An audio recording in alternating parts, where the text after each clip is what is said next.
മംഗല്യം തന്തുനാനി. രചന നുസ്രത്ത് ബാനു. അവതരണം ഷാഹുൽ മലയിൽ. എഡിറ്റിംഗ് ഷെരീജ് പൂനൂർ. തിരികെ മനോഹർ തന്നെ സത്യനെ വീണ്ടും ഇറക്കി കൊടുത്തു. വീട്ടിലേക്കുള്ള യാത്രയിലൊക്കെയും സത്യന്റെ മനസ്സ് വല്ലാത്തൊരു പിരിമുറുക്കത്തിലായിരുന്നു. അകത്തേക്ക് കയറിയ സത്യൻ സെറ്റിൽ ഫോണിൽ നോക്കിയിരിക്കുന്ന ശിവയെ കണ്ടതും അല്പനേരം അവൾ ഉറ്റുനോക്കിക്കൊണ്ട് നിന്നു. ആ മാമന്റെ വൈകിയേ, ഇത്രയും സമയമായപ്പോൾ കരുതി ഇന്നിന് ഉച്ചയ്ക്ക് വരില്ല എന്ന്. തന്റെ മുന്നിൽ ആരോ നിൽക്കുന്ന പോലെ തോന്നിയ ശിവ മുന്നോട്ട് നോക്കിയതും സത്യനെ കണ്ട് ചെറിയൊരു പുൻസിരിയോടെ പറഞ്ഞു, അത് പിന്നെ കുറച്ച് തിരക്കുണ്ടായിരുന്നു കടയിൽ. അമ്മായി ടൗണിലേക്ക് പോയതാ, എന്തൊക്കെ വായിക്കാനുണ്ടെന്ന് പറഞ്ഞു. മാമ ഇരിക്കെ, ഞാൻ കഴിക്കാനെടുക്കാം. ശിവ എണീറ്റ് അടുക്കളയിലേക്ക് പോവാനൊരുങ്ങിയതും മോളെ. സത്യന്റെ വിളി കേട്ട് ശിവ സംശയത്തോടെ തിരിഞ്ഞു നോക്കി. എന്താ എന്താ മാമേ? മോൾ എന്നോട് സത്യം പറയണം. എന്താ എന്താ മാമേ? ഞാൻ അമ്മായിയുടെ എന്തെങ്കിലും മറച്ചു വെച്ചാലും മാമയോട് ഞാൻ എന്തെങ്കിലും മറച്ചു വെച്ചിട്ടുണ്ടോ? എപ്പോഴും ആദ്യം വന്ന് പറയുന്ന മാമയോടല്ലേ? അറിയാം മോളെ, ആ കാര്യത്തിൽ എനിക്കൊരു സംശയമില്ല. പക്ഷെ ഞാനിപ്പോൾ മോളോട് ചോദിക്കുന്ന അങ്ങനെ ഒരു കാര്യമായതുകൊണ്ടാണ്. എന്തിനാ മാമ ഇത്രയൊക്കെ വളച്ചു കിട്ടുന്നത്? എന്താണെങ്കിലും കാര്യം പറ മാമേ. മോളെ ശിവ, മോൾക്ക് അതായത് നിന്റെ അച്ഛനും അമ്മയും മരിക്കുന്നതിന് മുമ്പ് നിങ്ങൾ കഴിഞ്ഞ ജീവിതത്തെക്കുറിച്ചൊക്കെ മോൾ ഓർക്കാറില്ലേ? സത്യന്റെ ചോദ്യത്തിൽ നിറഞ്ഞൊരു പുഞ്ചിരിയായിരുന്നു അവളുടെ ആദ്യ മറുപടി. എൻ്റെ മാമി, എൻ്റെ അച്ഛനെയും അമ്മയും ഞാൻ ഓർക്കാതിരിക്കുമോ? പിന്നെ ചിലതൊന്നും എനിക്ക് ഓർമ്മയില്ല. എന്നാലും മാമയോട് സത്യം പറഞ്ഞാൽ ഈ കാര്യത്തിലൊരു കാര്യം ഞാൻ തുറന്നു പറയട്ടെ. എന്താ മോളെ? സത്യനുള്ളിലെ കനൽ മറച്ചു വെച്ചുകൊണ്ട് ചോദിച്ചു. ഒന്നുമില്ല എൻ്റെ മാമേ, പറഞ്ഞുകൊണ്ട് അയാളെ നോക്കി പൊട്ടിച്ചിരിച്ചു ശിവ. മോളെ, ഞാൻ ചുമ്മാ പറഞ്ഞ മാമേ. മാമ എന്തിനാ ഇത്രയ്ക്ക് ടെൻഷനാവുന്നേ? എൻ്റെ കയ്യിലുള്ള അച്ഛൻ്റെ അമ്മയുടെയും ഫോട്ടോ, അതിലാ ഞാനിന്ന് അവരെ ഓർക്കുന്നത്. പിന്നെ വലുതായിട്ട് എനിക്കൊന്നും ഓർമ്മ കിട്ടുന്നില്ല മാമേ. പിന്നെ ആകെ നല്ലപോലെ ഓർമ്മയുള്ളത് എൻ്റെ കളിക്കൂട്ടുകാരി നീലും, പിന്നെ നളിനിയമ്മ, ഭാസ്കരച്ചൻ, അവരൊക്കെയാ. അവരെ കാണാനൊക്കെ ഒരുപാട് ആഗ്രഹിച്ചിട്ടുണ്ട്. പക്ഷെ നമ്മൾ ഇങ്ങോട്ട് ആരോടും പറയാൻ പോന്നപ്പോൾ എനിക്ക് മനസ്സിലായതാ അവർ വരുന്ന അമ്മായിക്ക് ഇഷ്ടമല്ലെന്ന്. പിന്നെ എന്തിനാ വെറുതെ അമ്മായി ദേഷ്യം പിടിപ്പിക്കാൻ? അതുകൊണ്ടാണ് പിന്നീട് ഞാൻ പോലും എൻ്റെ ഉള്ളിൽ അടഞ്ഞ അധ്യായം പോലെ മാറ്റി നിർത്തിയത്. പക്ഷേ ഞാൻ അവരെ അന്വേഷിച്ച് പോകും മാമേ. മോളെ, തീർത്തും ഞെട്ടലോടെ വിളിച്ചു സത്യൻ. അങ്ങനെയല്ല മാമേ, അവരൊക്കെ എൻ്റെ ജീവിതത്തിൻ്റെ ഒരു ഭാഗമല്ലേ. ഏതായാലും എൻ്റെ ജോലിയുടെ കാര്യം നോക്കിയാവട്ടെ, എന്നിട്ട് വേണം എൻ്റെ മിടുക്കൊണ്ട് അവരൊക്കെ കണ്ടുപിടിക്കാൻ. എൻ്റെ ജീവിതത്തിൽ സ്വാധീനിച്ച ആരെയും ഞാൻ വിട്ടുകളില്ല മാമി, ആരായാലും. ഇനി എന്തെങ്കിലും അറിയണം എൻ്റെ മാമിക്ക്? ഏയ് ഇല്ല, ഞാൻ മോളുടെ മുഖത്തൊരു സന്തോഷം കാണുന്നില്ലേ, അതാ അങ്ങനെയൊക്കെ ചോദിച്ച്. മോളുടെ അച്ഛനെയും അമ്മയ്ക്ക് ഓർത്തിട്ടാണെന്ന് കരുതി. ജീവിതത്തിൽ നടക്കുന്ന ഏറ്റവും വലിയ പ്രധാന വഴിത്തിരിവിലേക്ക് കടക്കുമ്പോൾ മോൾ അവരെ ഓർക്കാതിരിക്കില്ലല്ലോ. അത് മാമ പറഞ്ഞ് ശരിയാ, അവരെ ഓർക്കാതിരുന്നിട്ടില്ല. പക്ഷെ മനസ്സുകൊണ്ട് ഇതൊരു യുവായിട്ട് എനിക്ക് തോന്നുന്നില്ല മാമേ. മോൾ എന്തൊക്കെയായി പറയുന്നേ? പറയുമ്പോൾ മാമിക്കും തമാശയായിട്ട് തോന്നും. എന്തോ ഒരടഞ്ഞ അധ്യായമിനിൽ മറഞ്ഞു നിൽക്കും പോലെ. മനസ്സുകൊണ്ട് ഈ വിവാഹം അംഗീകരിക്കാൻ പോലും കഴിയാത്ത വിധം എന്തോ ഒന്ന് ഓർമ്മകളിൽ നിന്ന് മറന്നേക്ക് പുറത്തു വരാൻ ഒരുങ്ങും പോലെ. മോളെ ശിവ. പോട്ടെ, അതൊക്കെ വിടാം. സംസാരിച്ച് ഈ പൊട്ടത്തരങ്ങൾ പറഞ്ഞിരിക്കത്തേ ഉള്ളൂ. മാമ കൈ കഴിയുക, ഞാൻ കഴിക്കാനെടുക്കാം. അതും പറഞ്ഞ് ശിവ അടുക്കളയിലേക്ക് പോയതും സത്യനൊരു പാവ കണക്കെ നോക്കി നിന്നു. എൻ്റെ ഈശ്വര, ഞാനിപ്പോൾ എന്ത് ചെയ്യണമെന്നാ? ഒരുപക്ഷെ അവൾ പറഞ്ഞു വെച്ച അശോക് എന്ന വ്യക്തി അവളുടെ ഓർമ്മയിലുണ്ടായിരുന്നെങ്കിൽ അവളവനെ തേടി പോകുമായിരുന്നു എന്നല്ലേ. ഈ വിവാഹം അത് നടക്കുന്നതിൽ അവൾ പോലും സംതൃപ്തയല്ല. പിന്നെ എന്തിനു വേണ്ടിയാ? സത്യനോട് ഉണ്ടായിരുന്നോ? പെട്ടെന്ന് പുറകിൽ ദുർഗയുടെ ശബ്ദം കേട്ടതും സത്യൻ ഞെട്ടിക്കൊണ്ട് നോക്കിയവരെ. നീ വന്നോ? ഞാൻ നിങ്ങൾ നേരത്തെ വരികയാണെങ്കിൽ ടൗണിൽ ഒരുമിച്ച് പോകാമെന്ന് കരുതി. ഇനി ആകെ വരലിലുണ്ടാവുന്ന ദിവസം പോലും ഇല്ല. മുല്ലപ്പൂവും തുളസിമാലയെല്ലാം ഞാൻ ഓർഡർ ചെയ്തിട്ടുണ്ട്. പിന്നെ നാളെ നമുക്ക് അവളെയും കൊണ്ട് പോവാം. എത്രയൊക്കെ ദേവന് വേണ്ടെന്ന് പറഞ്ഞാലും ആൾക്ക് വേണ്ടി എന്തെങ്കിലും കിട്ടുകൊടുക്കണ്ടേ, നമ്മളെ കൊണ്ട് കഴിയും പോലെ. ഒന്ന് മൂളിക്കൊണ്ട് ഡൈനിങ് ഏരിയയിലേക്ക് നടന്നു സത്യൻ. നിങ്ങളെന്താ ഞാൻ പറയുന്നതിനൊന്നും മിണ്ടാതെ? ഒരു നല്ല മറുപടി പ്രതീക്ഷിക്കുമ്പോൾ ഈ മൂളിക്കൊണ്ടിരിക്കുന്നതാ സത്യേട്ടാ. നീ പറയുന്നതിന് ഞാനെന്തിലേ എതിര് പറയാറുണ്ടോ ദുർഗയെ? വാങ്ങിക്കാം, എല്ലാം വാങ്ങിക്കാം. ദുർഗയുടെ മുഖത്തേക്ക് നോക്കാതെ സത്യം പറഞ്ഞു. സത്യന്റെ മുഖത്തെ വല്ലായ്മ കണ്ടെങ്കിലും അത് കാര്യമാക്കാതെ വാങ്ങിക്കൊണ്ടുവന്ന സാധനങ്ങളും കൊണ്ട് ദുർഗ മുറിയിലേക്ക് പോയി. സാറേ, മനോഹർ, താൻ ഒന്നുകൂടെ നാളെ സത്യഗോപാലിനെ കണ്ട് സംസാരിക്കണം. ഒരു വിധത്തിലും സമ്മതിക്കുന്നില്ലെങ്കിൽ പിന്നെ എന്ത് വേണമെന്ന് എനിക്ക് നന്നായിട്ട് അറിയാം. സാറ് വിഷമിക്കാതെ, ഞാൻ പോയി സംസാരിച്ചോളാം. ശരി, നാളത്തെ ദിവസം അതും കൂടി ഈ രാജവർമ്മ ക്ഷമിക്കുമെന്ന് പറഞ്ഞേക്കണം. അല്പം ഗൗരവത്തോടെ തന്നെ പറഞ്ഞുകൊണ്ട് രാജവർമ്മ മനോഹറിന്റെ അടുത്ത് നിന്ന് നടന്നു നീങ്ങി. അടുത്ത ദിവസം രാവിലെ സത്യൻ കടയിലേക്ക് പോകാൻ ഒരുങ്ങിയായിരുന്നു. അതെ, നിങ്ങൾ ഉച്ചയ്ക്ക് നേരത്തെ വരില്ലേ? ഞാനിന്നലെ പറഞ്ഞ മറക്കണ്ട. ഇല്ല, മറന്നിട്ടില്ല, ഞാൻ വരാം. അല്ല, ഇന്നത്തെ നേരത്തെ? അത് എനിക്ക് ദേവനെ ഒന്ന് കാണണം. അവനെ കണ്ടിട്ട് വേണം കടയിൽ പോവാൻ. അത്രമാത്രം പറഞ്ഞ് കണക്ക് ബുക്ക് ബാഗിലേക്ക് വെച്ച് അതെടുത്തിറങ്ങി. സത്യേട്ടാ. പെട്ടെന്ന് കൈകളിൽ ദുർഗയുടെ പിടി വീണു. സത്യനൊന്ന് പതറി. എന്താ സത്യേട്ടാ? ഇന്നലെ മുതൽ ഞാൻ ശ്രദ്ധിക്കാം. എന്താ പറ്റിയത്? കുറച്ചു ദിവസം മുമ്പ് ഒരു ശിവക്കായിരുന്നു പ്രശ്നം. ഇപ്പൊ ഇത് പകർച്ചവ്യാധി പോലെ നിങ്ങൾക്കും പറഞ്ഞു കിട്ടിയ സത്യേട്ടാ? എനിക്കൊന്നുമില്ല എൻ്റെ ദുർഗെ. 2 ദിവസം കൊണ്ട് കഴിഞ്ഞ വിവാഹം നടക്കില്ലേ, അതിൻ്റെയൊക്കെ ഒരു ടെൻഷൻ, അത്രേ ഉള്ളൂ. ഞാൻ വിശ്വസിച്ചു. അല്ലെങ്കിൽ എന്തുണ്ടെങ്കിലും എന്നോട് പറയാനല്ലേ എല്ലാവർക്കും മടി. ഇനി അതിൽ പിടിച്ച് കയറണ്ട. കുറച്ച് കാശ് കടം വാങ്ങി കൊടുക്കാനുണ്ട്, അതിൻ്റെ ടെൻഷനില്ല ഞാൻ, അല്ലാതൊന്നുമില്ല. ശരിയെന്നാ ഞാൻ ഇറങ്ങാം. നിന്നോട് വായിച്ചെന്നാ സമയം പോയി കിട്ടും, അല്ലാതൊന്നും നടക്കില്ല പറഞ്ഞുകൊണ്ട് പിന്നീട് ദുർഗയുടെ വാക്കുകൾക്ക് പോലും ചെവി കൊടുക്കാതെ സത്യൻ വേഗം പുറത്തേക്ക് ഇറങ്ങി. ഇരച്ചു കയറി വരുന്ന തിരമാലയിലേക്ക് നോക്കി ഏറെ നേരമായിട്ടുള്ള ഇരിപ്പാണ്. അത്യാവശ്യമായി തന്നെ കാണുന്നു പറഞ്ഞുകൊണ്ടാണ് രാവിലെ തിരക്കിടെല്ലാം മാറ്റിവെച്ച് മാമ വിളിച്ചപ്പോൾ പെട്ടെന്ന് വന്നത്. എന്തോ പ്രധാനപ്പെട്ട കാര്യം പറയണമെന്ന് മാത്രം പറഞ്ഞു എന്നല്ലാതെ മറ്റൊന്നും പറഞ്ഞില്ല. ഇപ്പതേ ഇവിടെ വന്നിട്ട് 1 മണിക്കൂർ ആവാറായി. തിരയിലേക്ക് നോക്കി നിശബ്ദമായി നിൽക്കുന്ന മാമയെ സംശയഭാവത്തോടെ തന്നെ നോക്കി ദേവൻ. മാമേ, ഈ തിരണിയിരിക്കാനാണോ എന്നോട് വരാൻ പറഞ്ഞ്? ഒരു ചെറു ചിരിയോടെ ചോദിച്ചു സത്യൻ. മോനെ ദേവ. എന്താ മാമേ?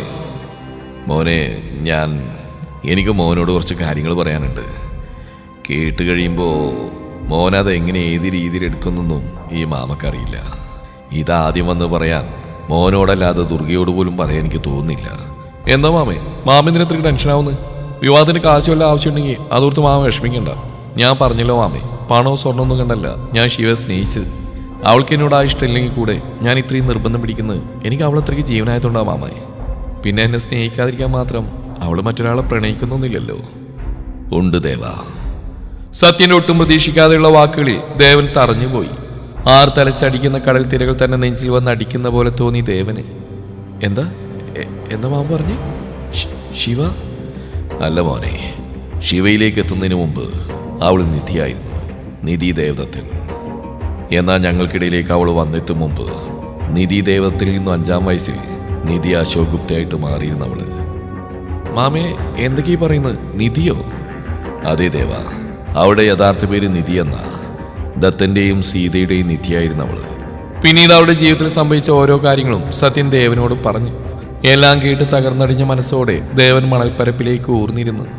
അവളുടെ നിധി എന്ന പേര് പോലും അവൾക്ക് അന്യമാക്കിയത് നിന്റെ ദുർഗാമ തന്നെയാ. അശോകി ഇന്നും അവളുടെ ഓർമ്മയിൽ അടഞ്ഞുകിടക്കുന്ന ഒരു അധ്യായമാ ദേവ.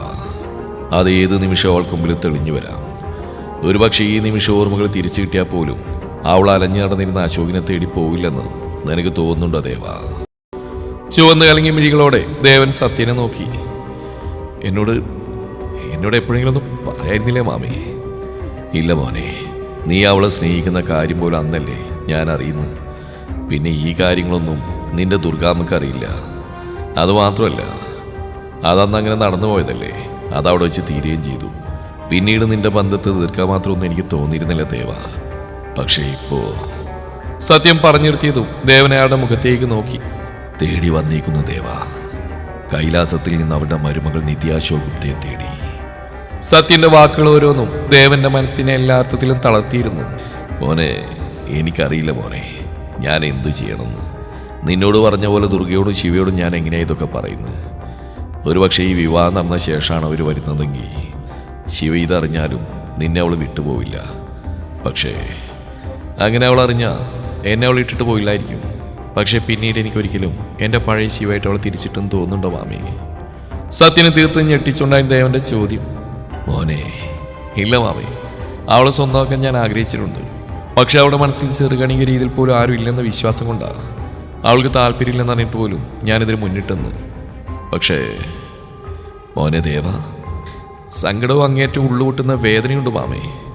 എങ്കിലും അവരിരുവരും പരസ്പരം മനസ്സുകൊണ്ട് ഇപ്പോഴും സ്നേഹിക്കുന്നുണ്ടെങ്കിൽ അവിടെ ഒരു ദുശകുനായിട്ട് ഈ ദേവം വരില്ല മാമി. മാമ ചോദിക്കണം ശിവയോട്, എല്ലാം പറയണം അവളോട്. അതിനുശേഷം മനസ്സുകൊണ്ട് അവൾ ഈ വിവാഹത്തിന് തയ്യാറാണെങ്കിൽ മാത്രമേ ഈ ദേവൻ ശിവയുടെ കഴുത്തിൽ താലിയിട്ടു മാമേ. മോനെ, ഞാൻ അവളോട് എന്ത് ചോദിക്കണമെന്നാ? പറയുമ്പോൾ എല്ലാം പറയണ്ടേ? അവളെ അലഞ്ഞു തിരിഞ്ഞു നടന്ന അശോക് ഇന്ന് സമതയെത്തിയ ഒരാളാണെന്നോ? അവള് ബാംഗ്ലൂരിൽ വെച്ച് തർക്കിച്ചല്ല അവനോടായിരുന്നു എന്നോ? കുറച്ച് ദിവസങ്ങൾക്ക് മുമ്പ് ആരെന്നറിയാതെ മരിച്ചുപോയ ആ പയ്യനെ ഓർത്ത് കരഞ്ഞുകൊണ്ടിരുന്ന അവളോട് അതവളുടെ ഭർത്താവിന്റെ സഹോദരനായിരുന്നു എന്നോ? സത്യന്റെ വാക്കുകളൊന്നും മനസ്സിലാവാതെ അയാൾ തന്നെ ചൂഴി നോക്കി ദേവൻ. എല്ലാം പറഞ്ഞു തീരുമ്പോൾ സത്യനൊരു തളർച്ചയോടെ മണൽപ്പരപ്പിലേക്കിരുന്നു. മാമേ, ആവശ്യനായ അയാളെ പതിയെ വിളിച്ചു ദേവൻ. ഒരു താങ്ങിനെന്ന പോലെ അവന്റെ കൈകളിൽ കൈ ചേർത്തു. പെട്ടെന്നാണ് സത്യന്റെ ഫോൺ റിങ് ചെയ്തത്. ഒന്നാഞ്ഞ് ശ്വാസമെടുത്ത് പോക്കറ്റിൽ നിന്ന് ഫോൺ എടുത്തു. പരിചയമില്ലാത്ത നമ്പർ കണ്ടതും സംശയത്തോടെ ദേവന്റെ മുഖത്തേക്ക് നോയിക്കൊണ്ട് ഫോൺ എടുത്ത് ചെവിയിലേക്ക് വെച്ചു. സത്യന്റെ മുഖഭാവം മാറുന്നു, കണ്ണുകൾ നിറയുന്നു. സംശയത്തോടെ നോക്കി ദേവൻ. മാമേ? സത്യന്റെ കയ്യിൽ നിന്ന് ഫോൺ നിലത്തേക്ക് ഊർന്നു വീണു. മോനെ, എന്റെ മോനെ. തളർന്ന് ദേവന്റെ ദേഹത്തേക്ക് പൊട്ടിക്കറിഞ്ഞുകൊണ്ട് വീണു സത്യൻ. മാമേ, മാമേ, എന്താ എന്താ പറ്റിയോ മാമേ? ദേവാ, എന്റെ കുട്ടി, എന്റെ ശങ്കരൻ. അതുമാത്രം പുലമ്പിക്കൊണ്ടിരുന്നു അയാൾ. സിറ്റി ഹോസ്പിറ്റൽ ഐസിയു മുമ്പിലേക്ക് ഓടിപ്പോകുമ്പോൾ സത്യന് തന്റെ കാലുകൾക്ക് വേഗത പോരെന്ന് തോന്നി. കാലുകൾ മാത്രമല്ല, ശരീരം ഒന്നാകെ തളർന്നു വീഴും പോലെ തോന്നിയ അയാൾക്ക് ഒരു താങ്ങ് പോലെ ദേവനും കൂടെയുണ്ട്. ഐസിയു മുമ്പിലെത്തിയതും കണ്ടു 3 ചെറുപ്പക്കാരെ. അവരുടെ ഷർട്ടിൽ പറ്റിപ്പിടിച്ച രക്തം കണ്ട് സത്യന്റെ ഉള്ളു പിടച്ചു. ശങ്കരാ വിളിച്ചുകൊണ്ട് ഐസിയുവിന് മുന്നിലേക്ക് ഓടിയെടുത്തു സത്യൻ. എന്താ എന്തെന്റെ മോന് പറ്റിയത്? നിലവിളിച്ചുകൊണ്ട് സത്യൻ അവരുടെ കൈകളിൽ ചെന്ന് പിടിച്ചു. ചേട്ടാ, കരയാതെ. സ്കൂളിൽ പോകാൻ കവലയിൽ ബസ് കാത്തിക്കുമ്പോൾ നിയന്ത്രണം വിട്ടൊരു കാർ വന്നിടിച്ചതാ. ഞങ്ങൾ വേഗം ഇങ്ങോട്ട് എടുത്തുകൊണ്ട് വന്നു. ചായക്കടയിൽ ചേട്ടനെ പറഞ്ഞു അത് നിങ്ങളുടെ മോനാണ്. ഇവിടെ വന്നിട്ടാ ആ കടയ്ക്കുള്ളിൽ ചേട്ടനെ നമ്പരുമായി ഞങ്ങൾ വിളിച്ച്. എന്നിട്ട് ആ കാറ്, എൻ്റെ പൊന്ന് സാറേ, നിയന്ത്രണം വിട്ടതാണോ അതോ മനഃപൂർവ്വം ഇടിച്ചാണോ എന്ന് ഞങ്ങൾക്കറിയില്ല. അതുപോലെ വന്ന് ഇടിച്ചേർപ്പിച്ച് പോയതാ. ആളുകൾ പിറകെ കൂടിയെങ്കിലും അമ്മാതിരി പോക്കാക്കാറ് പോയത്. എൻ്റെ കുഞ്ഞേ പറഞ്ഞുകൊണ്ട് നെഞ്ചിൽ കൈവച്ച് വിതുമ്പി നിലത്തേക്ക് ഊർന്ന സത്യൻ. ദേവനും ബാക്കിയുള്ളവരും അയാളെ പിടിച്ച് എയറിലേക്ക് ഇരുത്തി. അല്പനേരം കഴിഞ്ഞതും ഐസിയുവിൽ നിന്ന് 2 ഡോക്ടേഴ്സ് ഇറങ്ങി വന്നു. ഡോക്ടർ, അകത്തെടുക്കുന്ന എൻ്റെ മോന, അവരിപ്പോ എങ്ങനെയുണ്ട് ഡോക്ടർ? അത് മിസ്റ്റർ, നിങ്ങളിങ്ങനെ നെർവസ് ആയതുകൊണ്ട് കാര്യമില്ല. ആക്ച്വലി ഹെഡ് ഇഞ്ചുറിയാണ് സംഭവിച്ചത്. മറ്റു പരിക്കുകളൊന്നും തന്നെ ഇല്ല. ഇന്ന് തന്നെ ഒരു മേജർ സർജറി നടത്തണം. നിങ്ങൾ ബില്ല് പേ ചെയ്ത ഉടനെ സർജറി നടത്താം. സർജറിക്ക് മാത്രമായിട്ട് വരുന്ന ചിലവ് 7 lakhs ആണ്. ഇപ്പോൾ അഡ്വാൻസ് അടക്കണം. ഇനിയുള്ള 48 hours അതിനുള്ളിൽ നമുക്ക് സർജറി ചെയ്യണം. ഇല്ലെങ്കിൽ... ഡോക്ടറുടെ വാക്കുകൾ കേൾക്കെ സത്യന് തളർച്ചയോടെ ചെയറിലേക്ക് ഇരുന്നു. മോനെ ദേവ, എൻ്റെ കുട്ടി, 7 ലക്ഷം ഞാൻ എവിടുന്നാ മോനെ? ഉള്ളുപൊട്ടി കരഞ്ഞു സത്യൻ. മാമിക്കറിയാതെ നമുക്ക് വഴിയുണ്ടാക്കാം. കല്യാണത്തിന് മാറ്റി വെച്ച 2 ലക്ഷം രൂപയുണ്ട്, അതെടുക്കാം. പിന്നെ ആരോടെങ്കിലും കടമായിട്ട്... ആരോട് ചോദിക്കാനാ ദേവ, അതും ഇത്രയും വലിയൊരു തുക. എന്ത് ചെയ്യണമെന്നറിയാതെ ദേവനും ആകെ കുഴഞ്ഞു. ഇതേ സമയമാണ് സത്യന്റെ ഫോൺ റിങ് ചെയ്ത്. അറിയാത്ത നമ്പറിൽ തന്റെ അവസ്ഥയെല്ലാം കൊണ്ടും സത്യൻ ഫോൺ എടുത്തില്ല. വീണ്ടും നിർത്താതെയുള്ള കോൾ കണ്ട് ദേവൻ സത്യന്റെ ഫോൺ എടുത്ത് അറ്റൻഡ് ചെയ്തു. ഹലോ സത്യഗോപാല, ഇത് ഞാനാ, കൈലാസത്തിലെ കാര്യസ്ഥൻ മനോഹർ. എനിക്ക് തന്നെ ഒന്നുകൂടെ കണ്ട് സംസാരിക്കണം. നിങ്ങൾ എവിടെയെന്ന് വെച്ചാൽ പറയും, ഞാൻ അങ്ങോട്ട് വരാം. ഇപ്പം നിങ്ങളുടെ കടയുടെ മുമ്പിലുണ്ട്. ഇത് അടഞ്ഞെടുക്കുന്ന കണ്ടിട്ടാണ് ഞാൻ വിളിച്ച്. ചേട്ടാ, മാമ ഇപ്പം സംസാരിക്കാൻ പറ്റുന്ന അവസ്ഥയിലല്ല. ഞങ്ങൾ ഹോസ്പിറ്റലിലോ? എന്താ സത്യനെന്ത് പറ്റി? നിങ്ങളാരാ? മാമയ്ക്കല്ല, മാമയുടെ മോനൊരു ആക്സിഡന്റ്. അതെയോ? ഏത് ഹോസ്പിറ്റലാ? ദേവൻ മനോഹരനോട് സംസാരിച്ചു. പിന്നീട് ഈ കാര്യങ്ങൾ സംസാരിക്കാമെന്ന് പറഞ്ഞ് കോള് കട്ട് ചെയ്തു. തളർച്ചയോടെ ഇരിക്കുന്ന സത്യനെ നോക്കി. ശേഷം കല്യാണത്തിന് കരുതി വെച്ച പണം എടുക്കാമെന്ന് കരുതി ദേവൻ തന്റെ സുഹൃത്തിനെ വിളിച്ചു. പെട്ടെന്നാണ് നഴ്സുമാരും ഡോക്ടേഴ്സും ഐസിയുവിലേക്ക് ഓടിക്കേറിയത്. പേടിയോടെ സത്യൻ ചെയറിൽ നിന്ന് എണീറ്റ് ദേവന്റെ തോളിൽ പിടിച്ചു. എന്താ എല്ലാരും കൂടി ഓടിപ്പോകുന്നു? എന്റെ കുഞ്ഞിനെന്തേലും? ഈശ്വര. ഒന്നുമില്ലാമേ, മാമ വെറുതെ ടെൻഷനാവില്ലേ? ഈ സമയം നേഴ്സ് കുറച്ച് പേപ്പേഴ്സ് കൊണ്ട് പുറത്തേക്ക് ഓടി വന്നു. അതെ, പേഷ്യന്റിനെ ഓപ്പറേഷൻ തിയേറ്ററിൽ കയറ്റാൻ പോവാ. ഈ പേപ്പേഴ്സ് എല്ലാം സൈൻ ചെയ്യണം. അവർ പറയുന്ന കേട്ട് ഒരു നിമിഷം ഞെട്ടലോടെ മുഖത്തോടെ മുഖം നോക്കി ദേവനും സത്യനും. അല്ല, ബില്ല്? അതൊക്കെ അടച്ച് വേഗം സൈൻ ചെയ്യ് സർ. രാജവർമ്മ സാറിന്റെ അടുത്ത ബന്ധുവാണല്ലേ, ഇത് നേരത്തെ പറയായിരുന്നില്ലേ സർ? അതും പറഞ്ഞ് ആ നേഴ്സ് സൈൻ ചെയ്ത പേപ്പേഴ്സ് വാങ്ങി അകത്തേക്ക് പോയി. അല്പം കഴിഞ്ഞതും ഓപ്പറേഷൻ തിയേറ്ററിലേക്ക് സ്ട്രക്ചറിൽ ശങ്കറിനെ കിടത്തി കൊണ്ടുപോകുന്നതും നെഞ്ചുമുട്ടുന്ന വേദനയോടെ സത്യൻ നോക്കി നിന്നു. ഏകദേശം 2 മണിക്കൂർ കഴിഞ്ഞു ശങ്കറിനെ ഓപ്പറേഷൻ തിയേറ്ററിൽ കൊണ്ടുപോയിട്ട്. അതിനു പുറത്ത് പ്രാർത്ഥനയോടെ കാത്തിരുന്ന സത്യനും ദേവനും. തന്റെ ഷോൾഡറിൽ ആരുടെയോ കരസ്പർശം അറിഞ്ഞതും സത്യൻ ആരെന്ന ഭാവത്തോടെ തിരിഞ്ഞു നോക്കി. മനോഹരനെ കണ്ടതും ഒന്ന് പതറിക്കൊണ്ട് എണീച്ചു. അയാൾക്ക് പുറകിലായി നിൽക്കുന്ന രാജവർമ്മയെ കണ്ടതും അയാൾക്ക് മുന്നിലേക്ക് ചെന്ന് കൈകൾ കൂപ്പി സത്യൻ. വേണ്ട സത്യഗോപാൽ, ഇതിൻ്റെ ഒന്നും ആവശ്യമില്ല. ഇത് പ്രത്യുപകാരമായിട്ട് കാണേണ്ടതുമില്ല. എൻ്റെ മരുമകളുടെ കുടുംബമാണ് നിങ്ങൾ. അപ്പോൾ ഒരു ബുദ്ധിമുട്ട് വരുമ്പോൾ സഹായിക്കേണ്ടത് ഞങ്ങളുടെ കടമയാണ്. രാജവർമ്മയുടെ മരുമകൾ എന്ന പ്രയോഗം ദേവനിൽ ചെറിയ നോവ് പടർത്തി. അത് മറച്ചു പിടിക്കാനെന്നോണം അവരിൽ നിന്നറിയാത്ത ഭാവത്തോടെ തിരിഞ്ഞെന്ന് ദേവൻ. എന്നാൽ കഴിയും വിധം ഞാൻ പണം പതിയെ തിരിച്ചെന്നോളാം. എൻ്റെ കുഞ്ഞിനെ കൈകൾ കൂപ്പി തന്നെ രാജവർമ്മയോട് പറഞ്ഞു സത്യൻ. വേണ്ട സത്യഗോപാൽ, ഞാൻ പറഞ്ഞല്ലോ, ഇത് ഞങ്ങളുടെ കടമയാ. പണ്ട് ഇതുപോലെ നിധിയുടെ അമ്മ ഹോസ്പിറ്റലായ സമയത്താ പണത്തിനു വേണ്ടി ഈ വിവാഹത്തിന് അവളുടെ അച്ഛന് സമ്മതിക്കേണ്ടി വന്നു. എന്നാൽ ഇന്ന് ഞാൻ ഈ തരുന്ന പണം ഒന്നും പ്രതീക്ഷിച്ചുകൊണ്ടോ തിരിച്ചു വാങ്ങാനോ അല്ല, തീർത്തും എൻ്റെ കടമയായതുകൊണ്ട് മാത്രമാണ്. കൈകൾ കൂപ്പിയ ആൾക്കുമ്പിൽ വിതുമ്പി സത്യൻ. ഒരു കുഴപ്പവും സംഭവിക്കില്ല. പിന്നെ എല്ലാ കാര്യങ്ങളും കുറവുകളില്ലാതെ നടക്കും. എന്താവശ്യമുണ്ടെങ്കിലും വിളിക്കാൻ മടിക്കണ്ട. ബാക്കി കാര്യങ്ങളാണ് നമുക്ക് പിന്നീട് സംസാരിക്കാം. അതും പറഞ്ഞ് രാജവർമ്മ സത്യന്റെ തോളിലും തട്ടി തിരിഞ്ഞടന്നു. ഈ സമയം വിവരങ്ങളറിഞ്ഞ് ഹോസ്പിറ്റലിലേക്ക് ഓടിക്കുതച്ച് വരികയായിരുന്നു ദുർഗയും ശിവയും ശരണ്യയും. സ്റ്റെപ്പ് കയറി വേഗത്തിൽ ഓടി വരുന്ന ശിവ നിറഞ്ഞു തുളുമ്പിയ മിഴികളിൽ തന്റെ മുന്നിൽ വരുന്ന ആരെയും തന്നെ ശിവ കണ്ടിരുന്നില്ല. കാലിടറി ആരെയോ തട്ടി വീഴാൻ പോയതും ഒരു താങ്ങ് പോലെ അവളെ ആരോ ഇരുകൈകളിൽ ചേർത്ത് പിടിച്ചിരുന്നു. നിറഞ്ഞ മിഴികളോടെ തന്റെ മുമ്പിൽ നിൽക്കുന്നവളെ രാജവർമ്മ ഒന്നാകെ ഉറ്റുനോക്കി. വല്ലാത്തൊരൈശ്വര്യം തുളുമ്പും നമുക്ക്. പക്ഷെ അവളുടെ കണ്ണുകളെല്ലാം കരഞ്ഞ് കലങ്ങിയിട്ടുണ്ട്. മോളെ സൂക്ഷിച്ച്, എന്തോ ഒരു വാത്സല്യത്തോടെ തന്നെ പറഞ്ഞു രാജവർമ്മ. മനോഹർ അവൾ തന്നെ ഉറ്റുനോക്കി സംശയത്തോടെ. ശേഷം തോളിൽ വെച്ച ബാഗ് തുറന്ന് അതിൽ നിന്നൊരു ഫോട്ടോ എടുത്ത് നോക്കി. അതിലെ രൂപവും ശിവയും കണ്ട് അയാളുടെ ചുണ്ടിലൊരു ചെറിയ പുഞ്ചിരി വീണു. സോറി സർ, ചെറിയ വിതുമ്പലോടെ പറഞ്ഞ് അവൾ വീണ്ടും മുന്നോട്ട് ഓടി. സാറേ, ദേ കണ്ടോ നമ്മുടെ അശോകിന്റെ നിധിയെ? ദേ നോക്ക്, ആ പോയത് മറ്റാരുമല്ല, സാറിന്റെ മരുമകളാ. മനോഹർ പറയുമ്പോൾ തെളിഞ്ഞ ഞെട്ടലോടെ തന്നെ ഓടിപ്പോകുന്നവളെ നോക്കി നിന്നു രാജവർമ്മ. തനിക്കെങ്ങനെയാ അവളെ മനസ്സിലായത്? എൻ്റെ സാറേ, സാർ എന്നെ ഒരു ജോലി ഏൽപ്പിച്ചു. അപ്പം അത് ഞാൻ വൃത്തിക്ക് ചെയ്യുന്ന സാറിന് അറിയാലോ. ദേ നിധിയെ തെരഞ്ഞിറങ്ങിയ ഞാൻ സത്യനെയും നിധിയുടെ എല്ലാം ഫോട്ടോ ദേ ഇതിൽ കണ്ടെത്തിയതാ. കണ്ടപ്പോഴേ തോന്നി അവളിൽ വല്ലാത്തൊരു ഐശ്വര്യം. എങ്ങനെ ഇല്ലാണ്ടിരിക്കും സാറേ, നമ്മുടെ അശോകിന്റെ നിധിയല്ലേ? തെല്ലി ചിരിയോടെ പറഞ്ഞു മനോഹർ. അല്ല സാറേ, നമുക്ക് നിധിയെ കണ്ടിട്ട് വിവരം വീട്ടിലറിയിക്കണ്ടേ? തമ്പുരാട്ടി അശോകിന്റെ അമ്മയോടൊക്കെ പറയണ്ടേ? പറയണം. അതിനുള്ള സമയമായിട്ടില്ല മനോഹർ. അത്രമാത്രം പറഞ്ഞുകൊണ്ട് രാജവർമ്മ നടന്നു നീങ്ങി. തുടരും ഈ കഥയുടെ ബാക്കി ഭാഗം നാളെ ഇതേ സമയം.